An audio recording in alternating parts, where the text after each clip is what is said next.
itong gawain na ito na talagang dumaan sa kumbaga, nagiging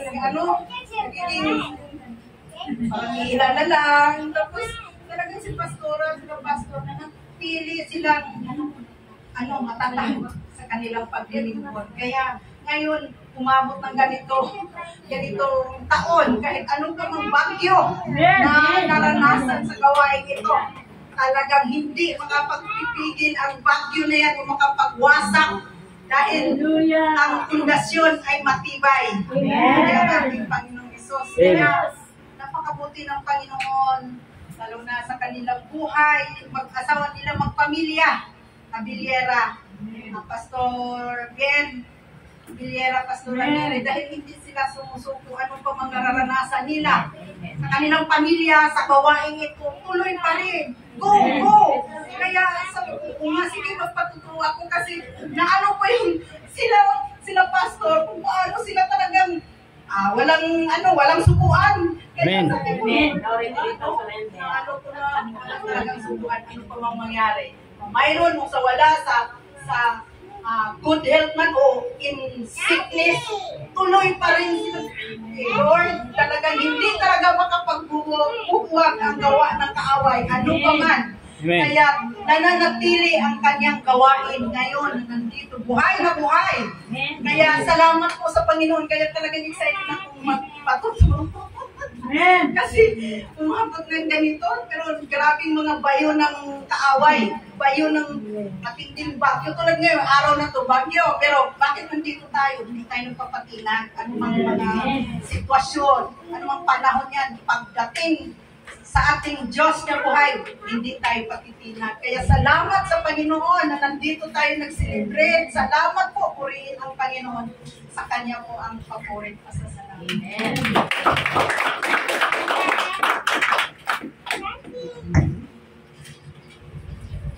Amen. Totoo po. Kasi ilang na ba yung naranasan ng simbahan ito. Pero nakatayo pa rin dahil napakabuti ng Panginoon sa buhay ng ating pastora.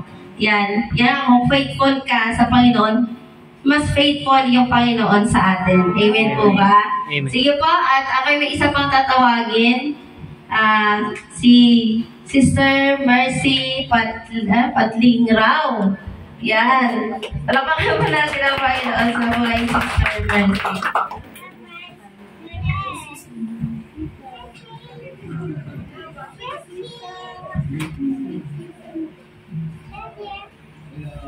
Glory to God. Praise God. Salamat sa Panginoon at isa ako sa mga pinili ni Pastora para imbitahan. Praise the Lord. Thank you, God. At isa lang sa mga ipagpapasalamat ko sa Panginoon. Dahil kung ang mga talagang pinili at tinawag ng Diyos ay mayroon talagang ginagawa ang Panginoon. Hindi lang natin napapansin yon. Sa buhay ko at saka sa buhay ni Pastor Neri, halos isa din ang aming naranasan tungkol sa pagdating sa ministry. Yes. Dahil yung pinahintulutan din ng Panginoon nung ako'y manguna ng isang ministeryo doon sa Tansa. But ako ay kumbaga sa isang malakas na bagyo, nadala ako. Pero nirescue pa rin ako ng Panginoon. Amen? Dahil tunay nga pag tinawag tayo ng Diyos ay wala pong sinumang maaaring pipigil doon. Amen? Lagi natin kagabi nga sabi ko, Lord, lagi kong alalahanin yung mga salita mo sapagkat kailanman hindi ka nagsisinungaling pa. At kanina sabi ko, Lord, Panginoon, dekada, 100 years na yung ginagawa doon sa, di ba, fiesta ngayon. Oh. Di ba sabi ko, Lord, iparanas mo sa kanila na hindi ka natutuwa sa ginagawa nila. Kaya sabi namin ni Pastor, dumating si Pastora doon kanina, sabi ko, Pastora, kunting prayer lang yun, parang naramdaman ko kasi yung matagal na nilang ginagawa, pero hindi pa rin sila nagigising. Sabi ko, Lord, sabi ko kay Pastora kanina, baka hindi na tayo tutuloy kasi tingnan mo yung ulan, napakalakas. Hindi sabi naman ni Pastora, hindi, walang makakapigil sa atin. Tapos sabi niya, hindi, ano pa lang, mahaba pa naman ang oras eh. Ayun, tamang-tama nung talagang paalis na kami, huminto yung ulan, talagang ang Diyos, hindi talaga siya nagkakamali ng oras, ng panahon, ng talagang ang Diyos ay tama ang timpla. Amen? Amen. Kaya nga, tuloy lang tayo sa Panginoon, huwag tayong manghina, iwaksin natin yung mga nararamdaman natin sapagkat hindi yun totoo. Ang tunay at totoo yung salita ng Panginoon. Amen. Kaya sa Diyos ang papuri. Patuloy lang tayo. Suportahan natin si Pastor Ranieri sapagkat isa siya sa mga ginagamit ng Panginoon na hindi rin siya sumusuko. Sabi nga, walang sukuan. Amen. Amen. Glory to God. Happy anniversary. 6th year anniversary sa inyong lahat at in counting pa. At hanggang sa pagdating ng ating Panginoon, tayo matibay, nag-aalab, at patuloy na naglilingkod sa ating mahal na Diyos. Purihin ang Panginoon, sa Diyos ang papuri. Glory to God. Amen.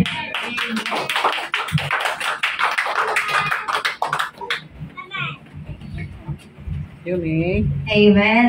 Salamat po, Pastora. Pastora Mercy pala yun. Ayan po. At totoo po na pag tinawag tayo ng Panginoon ay hindi ka na makakawala. Kaya sabi nga nasa saan pa lang tayo ng ating mga magulang ay pinili na tayo ng Panginoon. Amen po ba? Amen. Sige po, ay may isa pa pong magpapatutuo at si Pastora Alex naman po. Malapakan po natin ang Panginoon sa buhay ni Pastora.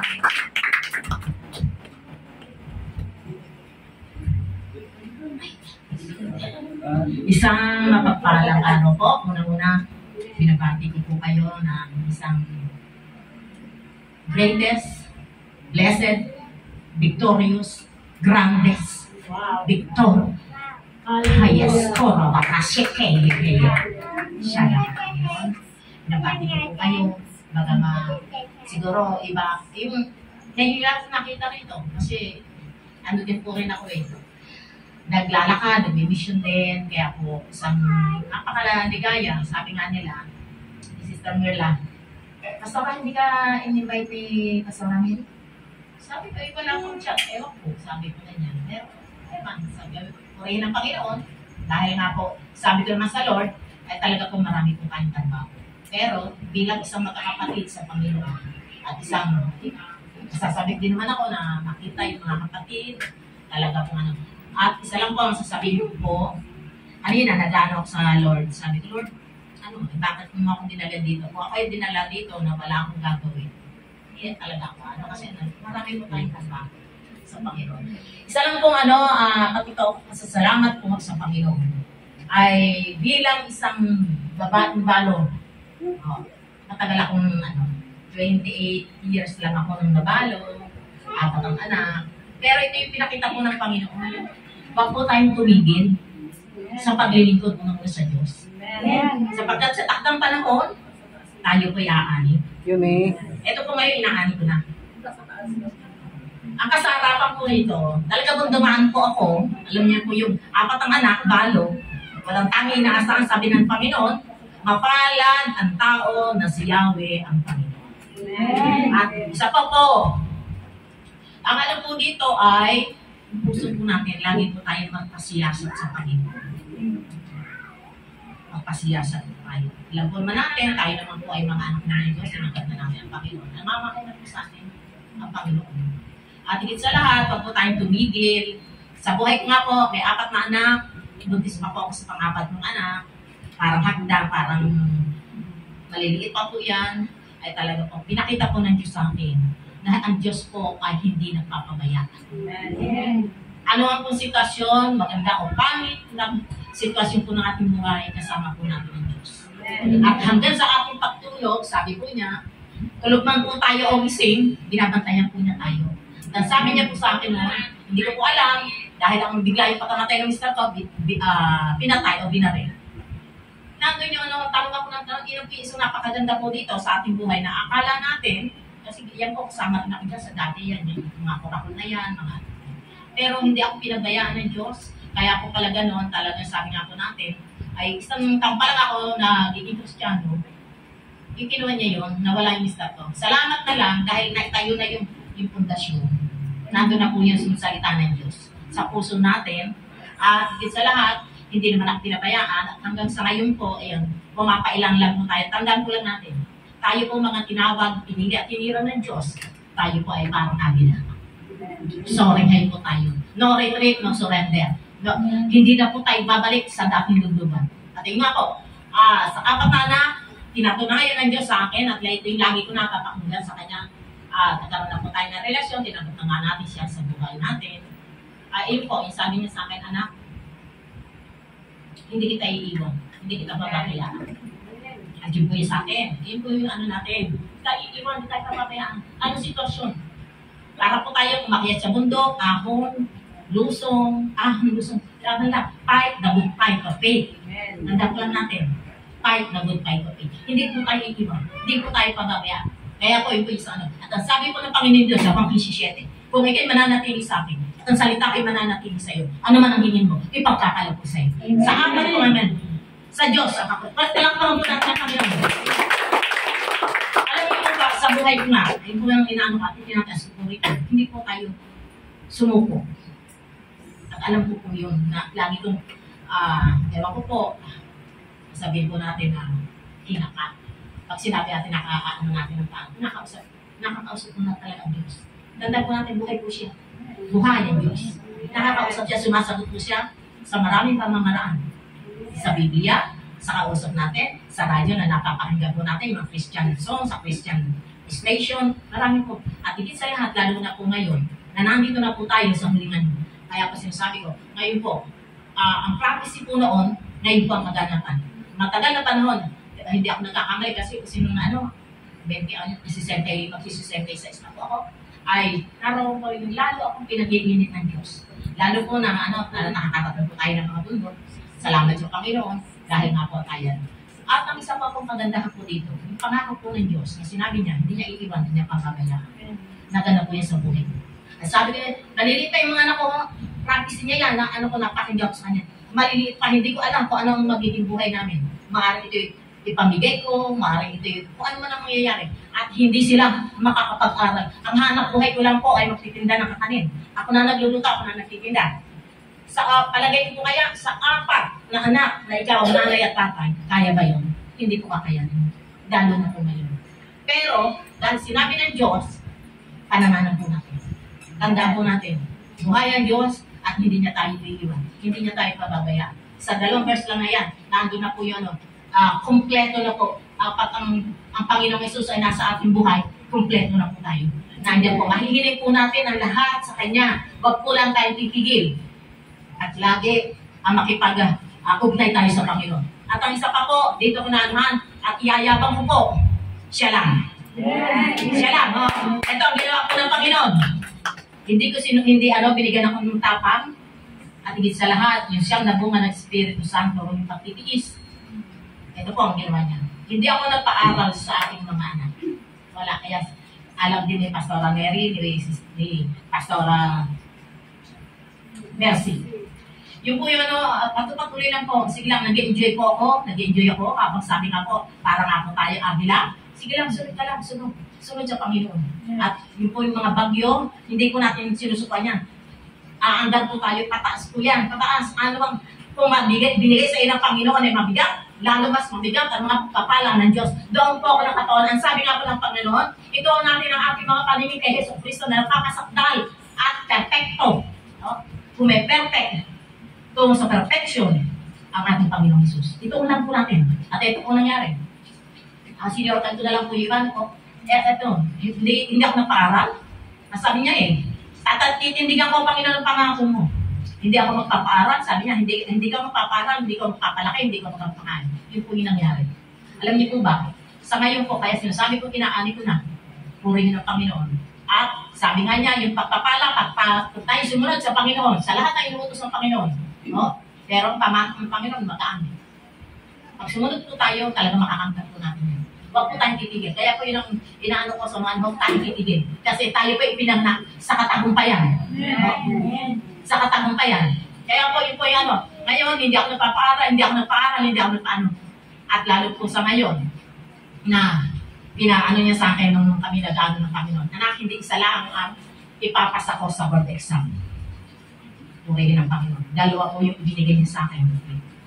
Tinasa niya sa board exam yung aking talibini niya. Tsaka excited siya. Sa Diyos ho ang papuri ko. Wala huwag po kaya ano sa akin. At tuloy yung inaarap sa inyo yung susi.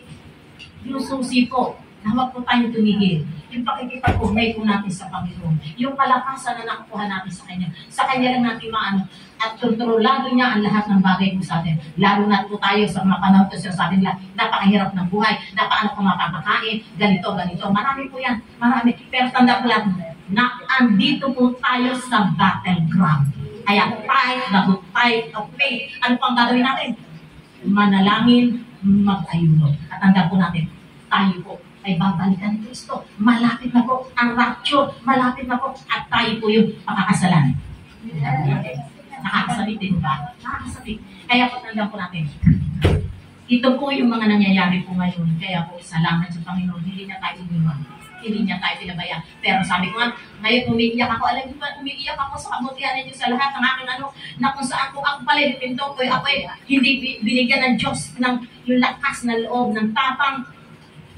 Nasaan? Baka mga anak ko nakariwara, pati ako nakariwara. At salamat sa Panginoon. Hanggang sa ngayon, inintay ko na lang ang pagbabalik ng Panginoon.